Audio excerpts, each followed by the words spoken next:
Quem nunca se apaixonou por uma peça de roupa ou acessório de um filme e correu que nem louca atrás de um similar ou até mesmo do original? O cinema e a moda sempre andaram juntos. O cinema virou vitrine para grandes marcas. E a roupa vestida pela personagem principal virou desejo de consumo. Confira agora alguns dos hits desta parceria.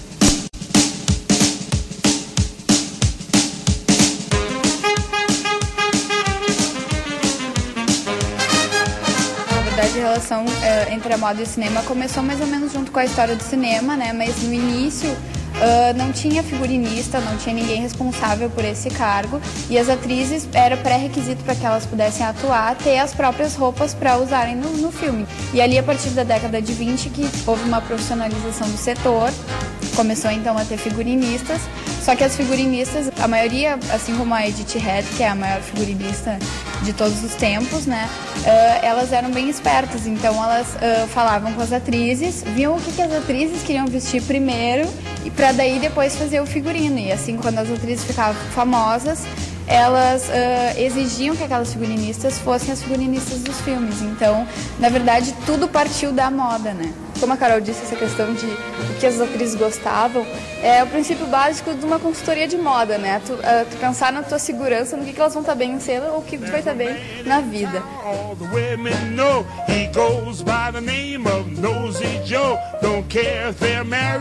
A Edith, ela tem uma relação bem próxima, inclusive com grandes diretores como Alfred Hitchcock.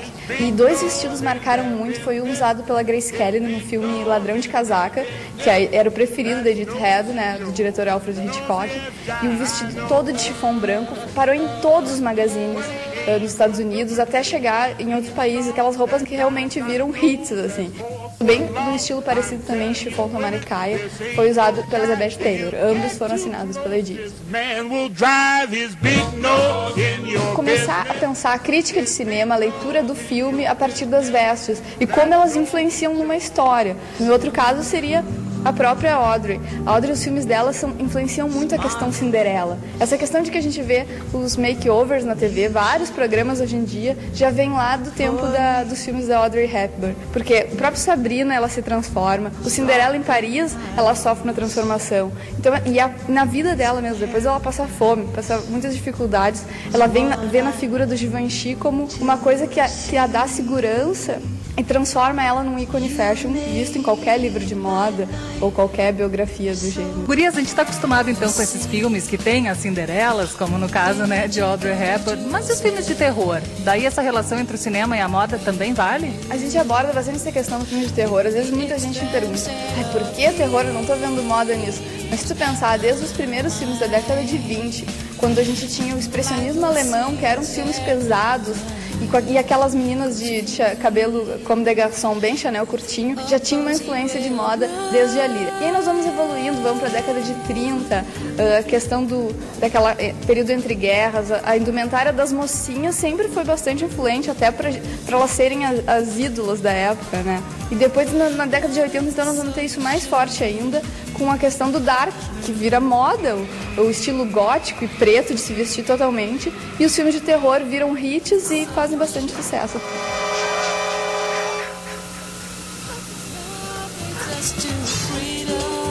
E recentemente a gente viu um filme, que é o Maria Antonieta, que consagrou a nova figurinista do momento, né? A figurinista do Maria Antonieta é a Milena Canoneiro, que já tinha feito lá o Laranja Mecânica, que também é outro clássico do cinema, né? Mas o mais legal do Maria Antonieta é que ele é um filme de época, mas que, assim como não se preocupa muito com essa questão política, não se preocupa também com a veracidade histórica do figurino. Então a gente tem muita liberdade poética ali. A Sofia Coppola, quando foi fazer e foi pensar nessa questão do figurino para discutir com a Milena, ela pegou uma caixinha de macarrons, que são aqueles doces típicos franceses, e deu para Milena e falou, essa é a palheta de cores que eu quero no filme. Então, por isso que ele é muito suave, ele tem toda aquela cor de doce e é aquela coisa totalmente feminina. I'm afraid the Queen has a somewhat artistic temperament. It's not too much, is it? Oh, no. A gente já tem uma outra figura bem controversa no cinema, né? Que é a Patricia Field, que ela já faz um outro estilo completamente diferente. Como é que vocês veem o trabalho da Patricia Field? Eu gosto muito do trabalho da Patrícia, mas eu tenho consciência de que ela faz muito mais uma produção de moda do que um trabalho de figurino mesmo.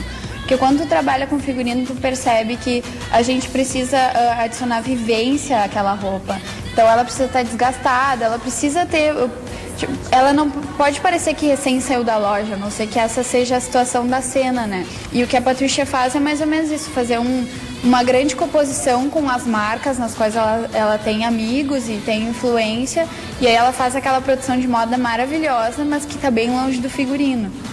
Tanto que a gente viu em Sex and the City Diabo Veste Prada, né? Figurinos até esquisitos, é isso? É, uma coisa ultra fashion, digamos assim, bem com uma linguagem de moda que às vezes os olhos ainda não estão acostumados, assim. É uma coisa um pouco over, como a gente fala em alguns cursos mesmo em produção de moda, que aquilo vai um pouco além do que a gente usa normalmente. Então é para chamar atenção mesmo, evidenciar algum elemento, um acessório diferente, uma cor inesperada. E eu acho que a grande questão no trabalho dela é que ela é esperta de escolher trabalhos em que a maioria deles o tema principal é a moda. Então ela tá adequada, ela não tá fugindo muito daquilo que ela faz mesmo. Se vocês pudessem escolher apenas um filme, apenas um figurino de um filme, qual seria? Eu acho que eu ficaria com Cinderela em Paris. Talvez no Hitchcock ainda fico com O Corpo que Cai, que é a Kim Nova, que sem dúvida é a loira, dentre as loiras geladas do Hitchcock, é a mais elegante. E tu, Carol?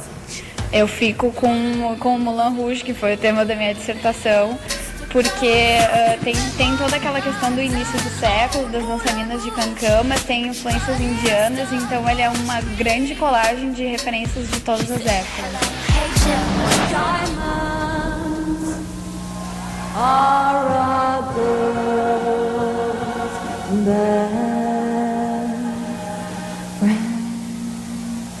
I believe you were expecting me. E para quem gosta de moda, tanto quanto vocês, e quer se aprofundar mais nesse assunto, aonde pode procurar informações?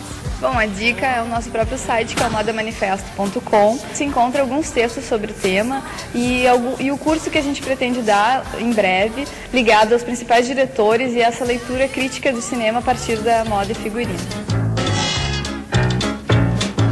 Every night while I'm undressing, saying my prayers and lightly confessing, I can hear hot licks from a set of drums upstairs.